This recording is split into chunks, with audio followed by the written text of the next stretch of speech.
And the business model in space has changed in all the other industry, but it changed 15 years ago at midnight.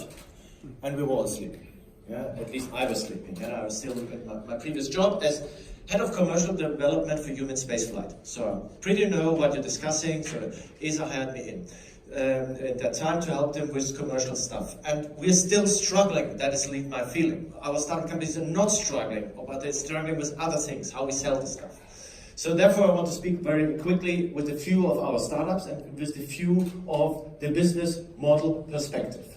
So this is what we do in Europe, supporting startups, and we have requests from the outside of member states. So my customers are not the agency or the member states. My partners and customers are the startups. And they're struggling with certain things. Therefore, we're working also with the partners. And therefore, partnership is so important. And this is great that you're all here. We're happy to have Airbus on board.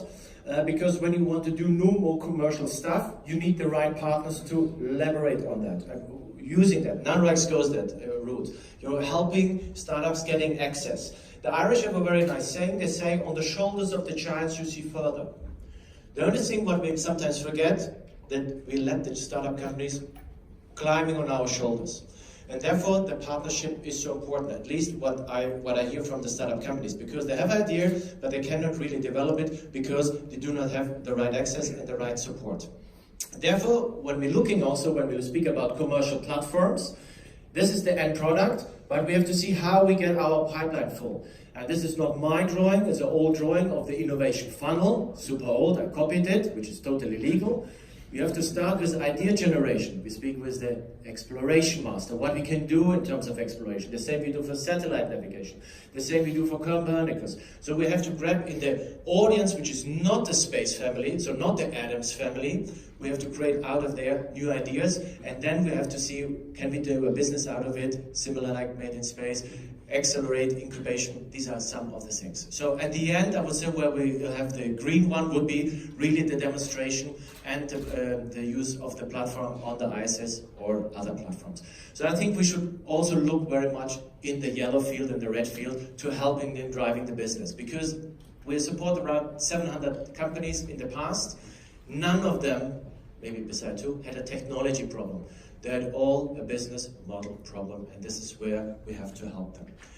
With other words, who has a forest? I have a forest. Okay, no, but you have a forest. What you see here is a lot of wood. In business model, what you see, you know what I see? I see unfinished furnitures. And you see, what you see here is IKEA. I still see unfinished furnitures. So this is why we have to help when we speak about commercial platforms, also helping the companies in the business model. What they want to sell, to whom they want to sell, what is the scalability, and how we can grow all this stuff.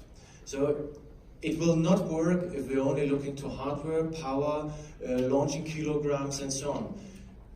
The line of professionalism for engineer and the hobby is a very thin line. And we have to keep this line. And this is where we all have to help. Because I'm coming from the mountains, we have a saying in the mountains, if you need a glass of cow, you don't need a cow. You just buy the glass of milk. So therefore, Staycore is like our kids. This is where our deals comes from. This is where our new innovation comes from our startups. And we have to help them to leverage that into the space, into the orbit, into the ISS. And that was my super short picture.